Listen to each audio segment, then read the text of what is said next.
بسم الله الرحمن الرحيم. السلام عليكم ورحمة الله وبركاته. الحمد لله رب العالمين، والصلاة والسلام على سيدنا محمد وعلى آله وصحبه وسلم أجمعين. ونشكر الله سبحانه وتعالى.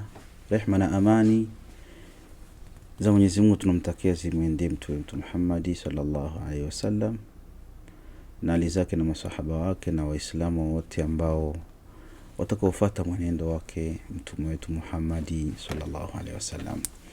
Ndugu zangu, kwa siku ya leo nilikuwa na kitu kidogo ambacho nitaka tukumbushane kwacho. Ni maneno ya Allah ambapo anaposema ya ayyuhalladhina amanu taqullaha haqqa tuqatih wala tamutunna illa wa antum muslimun. Allah anasema kwamba enyi mlioamini, mcheni Mwenyezi Mungu kweli wa kumcha, wala msifi isipokuwa mkiwa mmekufa mkiwa Waislamu. Kwa hiyo inawezekana mtu akafa sio Muislamu, na ukifa wewe sio Muislamu unakuwa kuna hasara kubwa sana. Huyu usia wa Allah anatupa. Allah kwanza anatupenda sana na mahaba makubwa sana na sisi, makubwa sana. Na mahaba ambayo nayo kwetu sisi ni kwamba katuwekea mambo ambayo ya kutufanya tufe tuko Waislamu au tufe ili tupate matunda mazuri ambayo itakuwa ni sababu ya sisi kwenda peponi. Lakini kutokana na ubinadamu, kutokana na udhaifu ambao tunao, kutokana na ibilisi ambaye yuko pembeni yetu kila siku usiku na mchana kwa kutushawishi ili tusingie peponi, inakuwa tabu sana kwa binadamu. Na binadamu mara nyingi huwa anafanya nini? Anajisahau. Na ndio Mwenyezi Mungu akasema ile fadhakir fa inna dhikra tanfa'ul mu'minin. Kumbusha, hakika ukumbusho unawafaa waaminifu. Wanadamu wapenda kujisahau. Kwa hiyo ukimkumbusha inakuwa ni vizuri sana. Kwa ni vizuri sana, unakuwa unamfaa, anajikumbusha na anarudi kwenda kwenye mstari. Ndugu zangu Waislamu, watu wanakufa, watu wanafariki sana, na watu wanaondoka. Na ukishaondoka habari yako imeisha.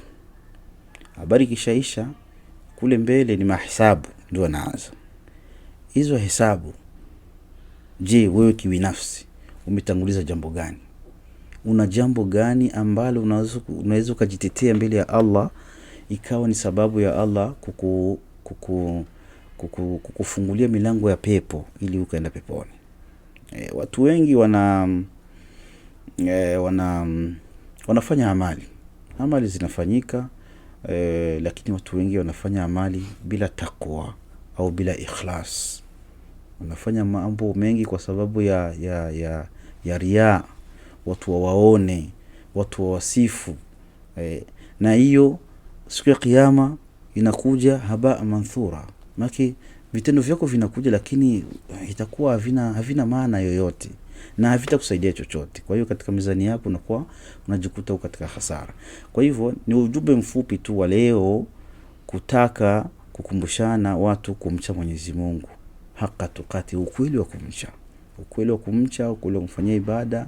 Na ibada ziko na aina nyingi sana: swala, saumu, dhikri, zote hizo ibada na mambo mengine. Ibada ziko yani ibada ni katika yale mambo ambayo unayofanya ambao Mwenyezi Mungu kayaridhia. Kwa hivyo ndugu zangu, mimi na wewe tujitazame, tujitahidi tufe tuko Waislamu. Tufe tuko Waislamu. Ni jitihada unafanya, na ukishafanya jitihada Mwenyezi Mungu atakujalia, atakusaidia katika jitihada yako, atakufisha katika njia nzuri. Lakini ukijisahau na bwana shetani akikushawishi, akikupeleka, mafikio yatakuwa sio mafikio mazuri. Kwa siku ya leo, wabillahi tawfiq, wassalamu alaikum warahmatullahi wabarakatuh.